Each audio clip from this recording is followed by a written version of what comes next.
Hey guys, welcome back to Shep Talk. Welcome back to another AFI Friday. I know it's been a long hiatus. I'm hoping to stop that and get back to the every other Friday is going to be an AFI Friday.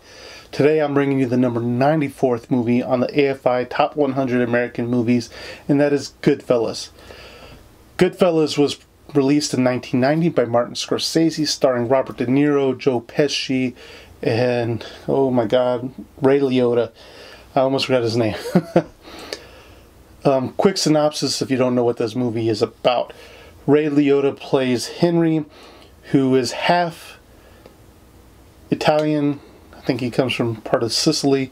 And I think the other half is Irish. I can't remember.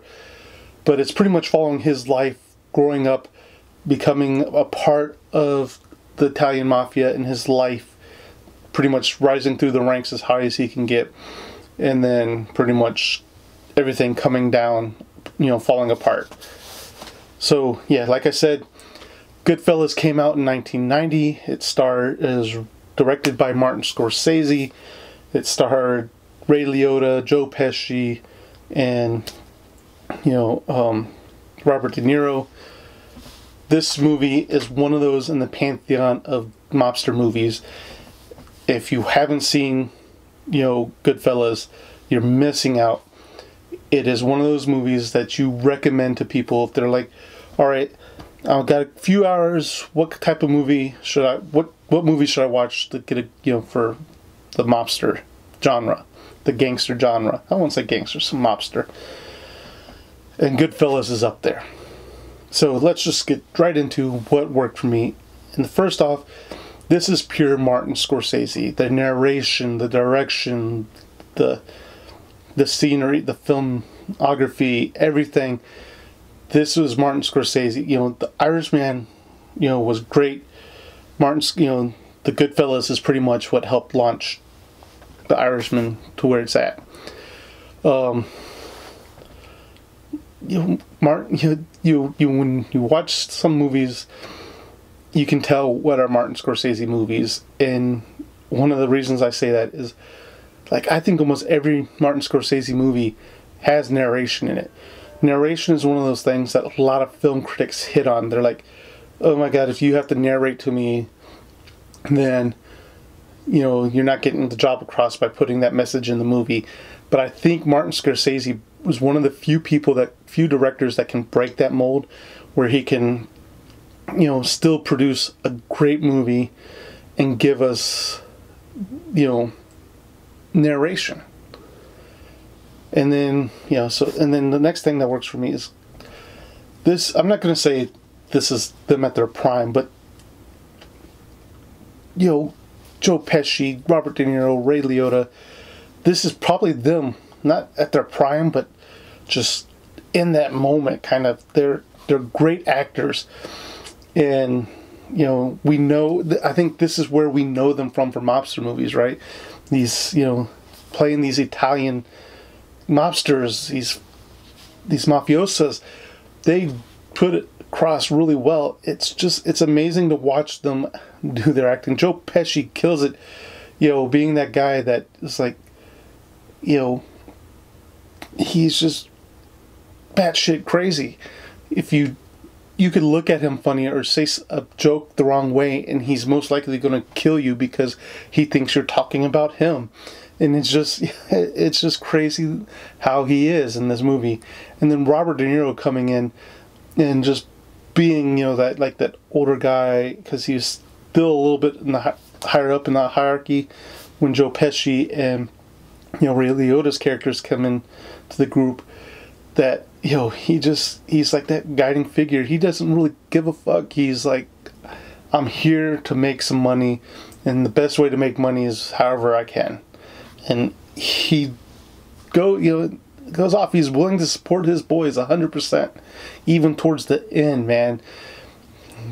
It gets a little fudgy at the end because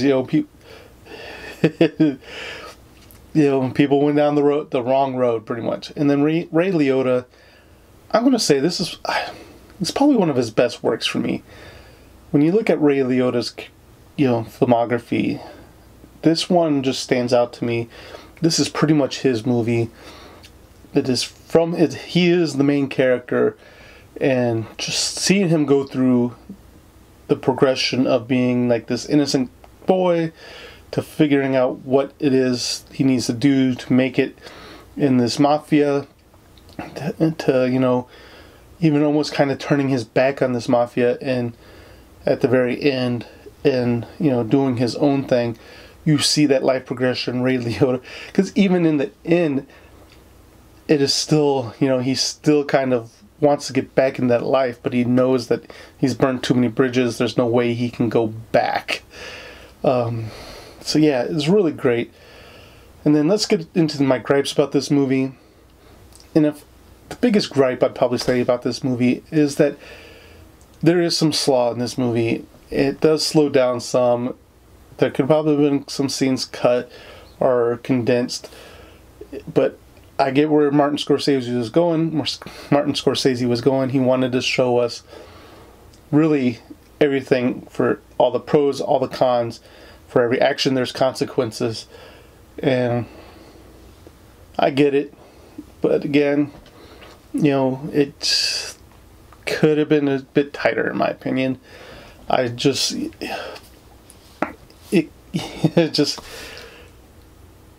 know, it's one of those movies where it's like, how can you really tweak it? But I think there could have been some tweakage that could have been done.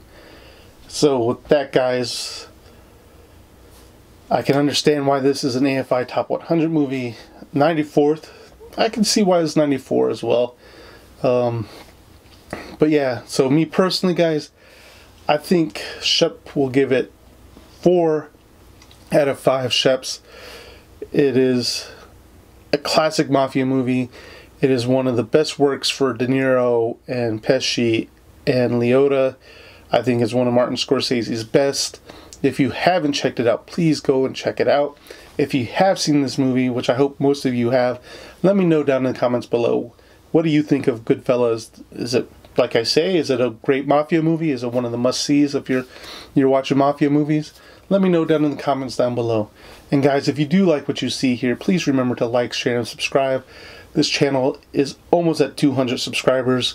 I truly appreciate it. So for the month of February, let's try to get me to 200 subscribers. And guys, thank you for watching. I'll see you at the next review.